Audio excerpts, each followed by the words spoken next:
This is Glenn Beck.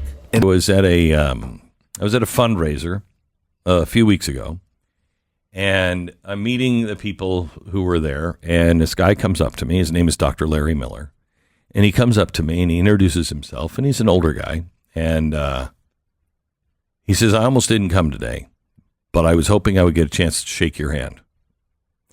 And I said, "Well, here we are." And he said, "I have to tell you something.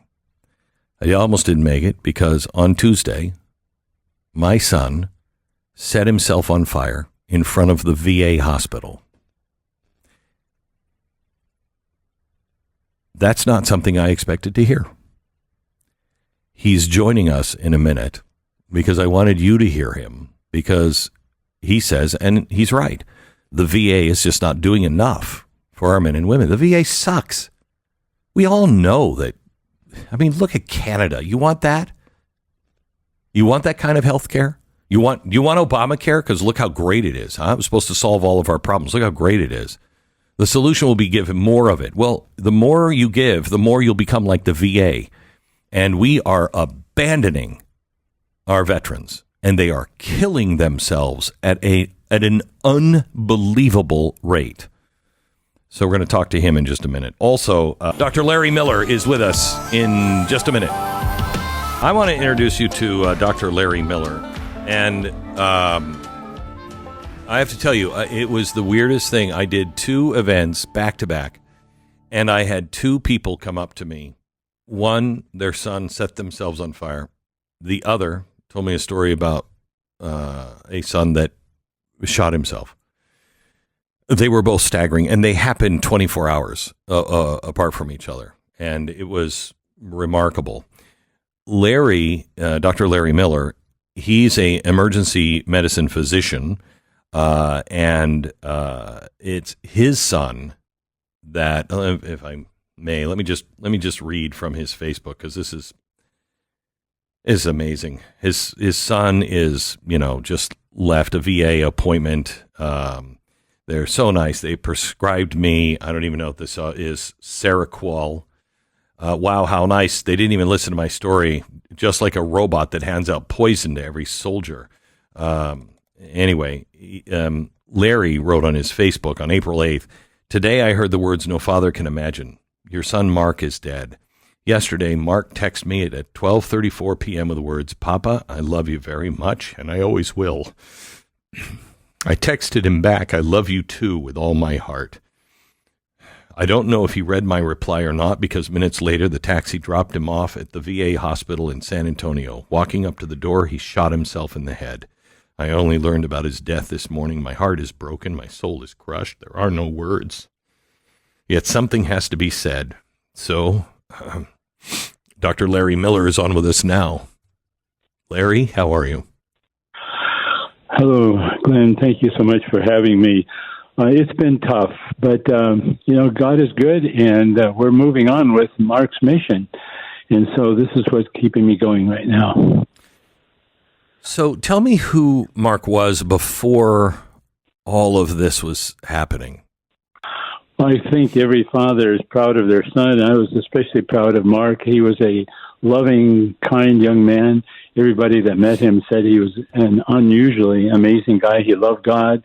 He loved Jesus. He helped everybody he could. He enlisted in the Navy as a very young man, and he became a sniper in the Navy for many years. He was a sniper because he was a good shot. But, being a sniper, he had to do things that went against his personality, against his moral beliefs, against his ethics. But he did it because he wanted to fight for his country, help us. Yeah, help the country, absolutely. So he did it, and then as soon as he got out of the war zone, he said the war did not get out of him. He began to think of all these things. He became very depressed. And so he went to see the military psych doctors back in 2007, and they placed him on Prozac, which is an SSRI drug. And as soon as he started taking that Prozac, he became absolutely empowered and convicted to commit suicide.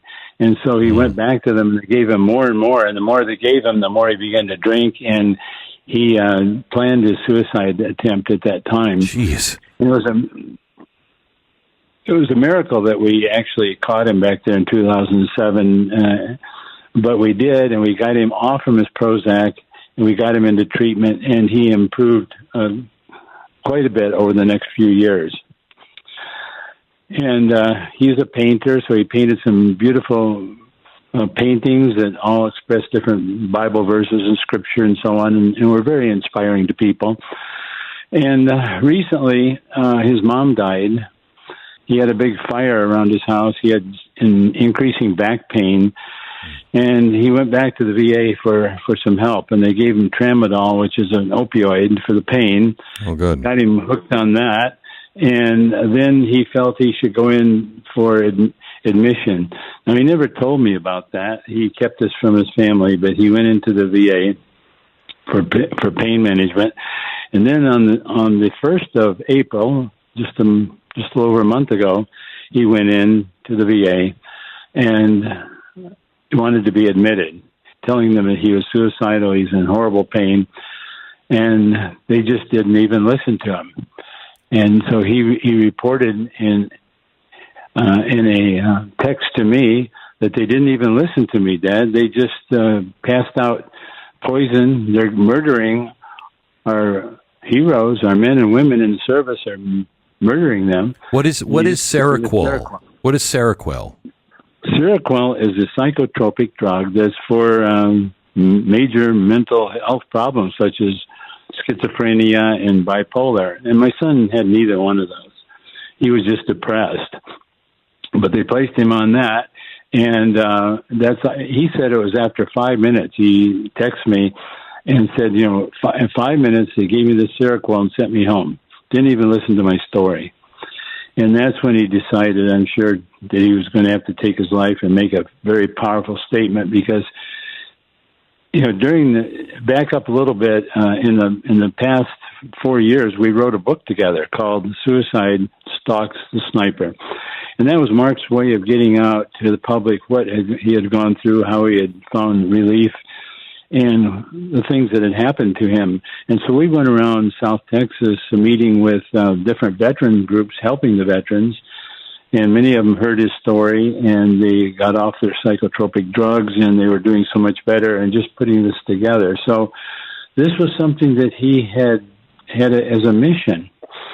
And so when he wasn't heard by the VA, I think he just felt desperate and felt this was the only way he could protest. So, Larry, we've World War I think, is the first time, at least that I'm aware of it. I'm sure this has happened in every major war.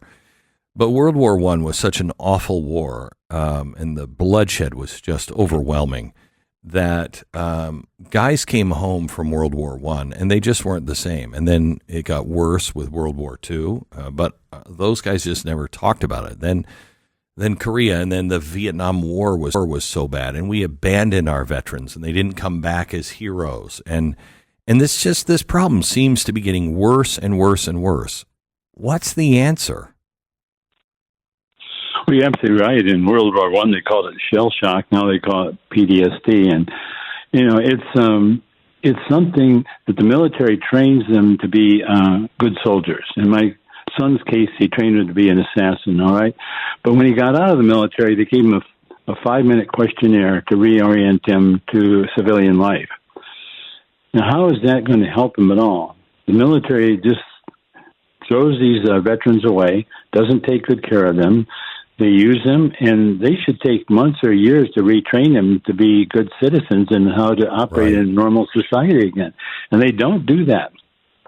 And then they have to go to the VA, and the problem with the VA is that the psychiatrists universally have succumbed to the Big Pharma's propaganda to give out pills instead of psychotherapy. Now, years ago, the psychiatrists used to do a good job of talking to the patient, talking to the soldier with PTSD and so on, and finding out what it was, and then helping them to design a plan to get a purpose in life and to help them with the future. Now they just spend 5 minutes and pass out pills like candy. And these psychotropic drugs have been proven over and over again with meta-analysis that they do not work. They're no better than placebos. But they also have been proven that they increase suicide by at least 2.5 to 3%.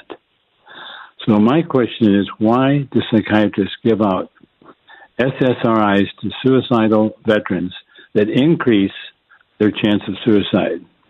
It's just something that's hard for me to understand. You wrote a message to the military. You said halfway through, yes, you should be humiliated, not for what you made him do, but for not respecting him or valuing him as a human being, for not attempting to put him back together the way you found him, kind, loving, trusting, with a plan and purpose for his life. You need to train him, no matter how long it takes, not to jump when he hears a car backfire or panic when he finds the door in his home unlocked. Teach him that we're not the enemy and that he is safe to go to sleep in. That's right. That's absolutely right. And it's not only Mark. After I posted that on Facebook when I lost my son, the day I posted it, I got over 25,000 shares, and I got thousands of replies to me. I haven't even gotten through them all yet, but there's hundreds and hundreds of exactly the same story.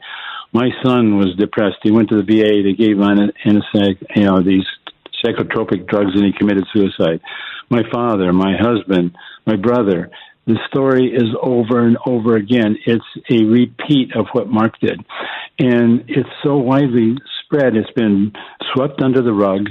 We need to wake up to this fact of how egregiously horrible our veterans are being treated for mental health. And it's not just that the VA is, just a horrible system. You also are saying SSRIs are horrible. Poison.